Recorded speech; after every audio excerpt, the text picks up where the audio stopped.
आचार्य भगीरथ प्रसाद त्रिपाठी जी, जिनका अधिक प्रचलित नाम बागी शास्त्री है,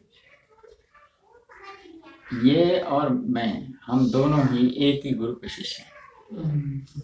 उन्होंने भी व्याकरण का अध्ययन प्रातस्मरणीय पंडित सुखदेव झा जी से किया था और मैंने भी व्याकरण का अध्ययन उन्हीं से ही किया। हम सतीर्थ हैं। पिछली बार की वाराणसी यात्रा में जब हम विदा लेने लगे तो दोनों की आंखों में आंसू थे और उनके मुख से ये शब्द निकले कि आप सतीर्थ हैं और सतीर्थ बड़ी मुश्किल से मिलते हैं।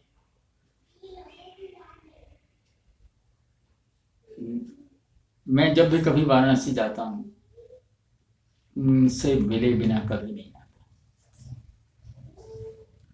उनका घर मेरा अपना घर है, उनके बच्चे मेरे अपने बच्चे हैं। वो एक अजीब सा एक अंतरंग संबंध है हम दोनों का। भवभूति ने उसके बारे में कहा था, कश्चित् स्नेहमयस्तन्तु अंतर मर्माणि सीव्यति। एक ऐसा स्नेहमय तंतु है जो भीतर ही भीतर मर्मों को, मर्म स्थलों को सी देता है। सीव्यति शब्द का वो संबंध हमारा उनके साथ है। और जब कभी कोई पुरस्कार या सम्मान उन्हें मिलता है तो मुझे यही लगता है कि सम्मान तो मुझे मिला है। ये भाव है मेरा उनके प्रति, इतनी आत्मीयता का, उनके परिवार का भी, सभी का स्नेह है मेरे साथ। और यहाँ जो उनके कृतित्व के बारे में तो कहना है क्या, वो तो इतना विख्यात है, इतना लोगों को इतना ज्ञात है कि उसके कहने की आवश्यकता ही नहीं है। विद्वान वही है जिसकी कार्य के विषय में सब लोगों को जानकारी हो, उनको बताने की आवश्यकता न पड़े, वही इसलिए विद्वान होता है। अनिश्चित ख्याति देश और विदेश में है, विदेशों में भी गए, अपने देश में भी वहाँ अनेक स्थानों पर गए और अनेक स्थानों में से वो पुरस्कृत हुए, सम्मानित हुए। बहुत कार्य किया उन्होंने। उनकी एक पुस्तक नर्म सप्तशती है, तो उसको मैं बराबर पढ़ता रहा और उसमें उसको पढ़ करके कुछ आह्लादित भी होता रहा, हंसता भी रहा, क्योंकि वो नर्मालाप है, वो सप्तशती है, वो 700 पद्य हैं उसमें ग्रंथ में। मुझे बहुत अच्छा लगा। और इसी तरह से अभी वो ब्राज़ील में गए, तो ब्राज़ील में जाने के बाद उन्होंने वहाँ की यात्रा का संस्मरण एक काव्य के रूप में प्रस्तुत किया। और फिर अभी निबंध संग्रह भी उनका जो प्रकाशित हुआ है, और बाकी तंत्र पर उनका बहुत काम है। बहुत से विदेशी विद्वान जो हैं वो यहाँ पढ़ने के लिए आते हैं, इनसे सीखते हैं आकर के। तो इसलिए वो जो उनका वाग योग है, तो वाग योग चेतना संस्थान, तो वाग योग के ये प्रमुख इस समय अपने देश में इस कर्णधार हैं, और इसकी व्याख्या वो करते हैं, समझाते हैं लोगों को। और विदेश से भारी संख्या में लोग आते हैं इनके पास, तो बहुत इनका नाम है। क्योंकि मेरा भी विदेशों से बहुत संबंध रहा है, इसलिए मैं जानता हूँ। मैं व्यक्तिगत अनुभव के आधार पर कह सकता हूँ कि ख्याति इनकी बहुत लोगों में, और बहुत से लोग इनको पत्र भी लिखते हैं, और पत्र संस्कृत में भी लिखते हैं। तो जब मैं अपनी एक कृति की रचना कर रहा था कि Sanskrit writings of European scholars, इस कृति का इतिहास ये है कि मेरे मन में एक बार ये विचार आया। मैंने कहा कि पश्चिम के लोगों ने संस्कृत साहित्य पर बहुत काम किया है। उन्होंने प्राचीन पांडुलिपियों का संस्करण संपादन किया, उनका अपने अपनी भाषा में अनुवाद भी किया, उसकी समीक्षा भी की, संस्कृत के वर्ड इंडेक्स भी लिखे। इसी तरह से उन्होंने संस्कृत व्याकरण की भी रचना, वैदिक व्याकरण मैकडॉनल्ड का है, एच.डी.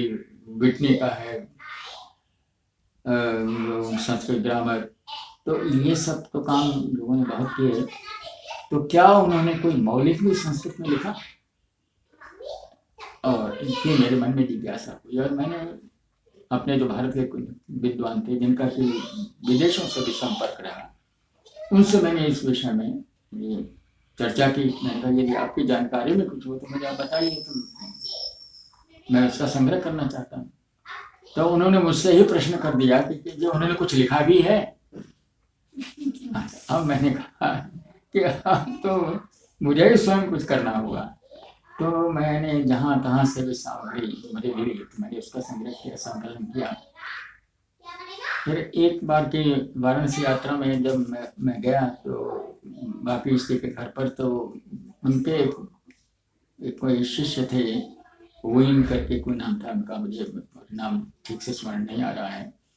तो उन्होंने बहुत से पत्र इनको संस्कृत में लिखे थे। तो उन्होंने कहा कि ये मेरे पास उनके पत्र आए, मैं आप इनमें से जिन पत्रों को भी आप लेना चाहें इसमें से तो आप उसमें चयन कर लीजिए। मैंने 2-5-4 पत्र लिए उसमें से। तो उन्होंने कहा अच्छा मैं फोटो कॉपी करवा देता हूँ। तो शायद आशापति जी को ही कहा कि जाकर करवा के ले आओ। तो ये लेकर के आ गए और वो मैंने पत्र जो है उसमें अपनी पुस्तक में जो मैंने सामग्री संग्रह की थी और ये जो इनके जो पत्र इनको आए थे इनके शिष्य में लिखे थे, शिष्य वो इनके अतिरिक्त भी 1-2 और थे। तो उन्होंने भी संस्कृत में, फ्रांस के थे मुझे यहाँ तक स्मरण आ रहा है। तो उन सबको संग्रह करके एक पुस्तक ही प्रकाशित कर दी, Sanskrit writings of European scholars. तो मैंने अभी वेस्टर्न स्कॉलर्स में केवल अमेरिका, कनाडा इत्यादि के देशों के विद्वानों की कृतियों का भी समावेश में कर सकता था, लेकिन फिर वो ग्रंथ बहुत बड़ा हो जाता, तो एक उसको परिसीमन करना, उसे एक लिमिट करने का आवश्यक था। तो फिर मैंने वो ग्रंथ प्रकाशित किया और उसका प्रथम संस्करण समाप्त हो चुका है। द्वितीय संस्करण भी उसका निकला था, उसके प्रकाशक ने उसका कोई प्रचार प्रसार किया नहीं, लेकिन अपने से ही इतने ऑर्डर उसके पास आते रहे। आपको द्वितीय संस्करण की कुछ प्रतियां शेष होंगी कि नहीं होंगी मुझे पता नहीं। इस बीच में कुछ और सामग्री भी मेरे हाथ में लगी है, तो अगर उसका अगला कोई संस्करण निकलता है तो उस सामग्री का भी मैं उसमें समावेश करना चाहता हूँ, ताकि वो पूरा वर्क जो है वो अप टू डेट हो जाए।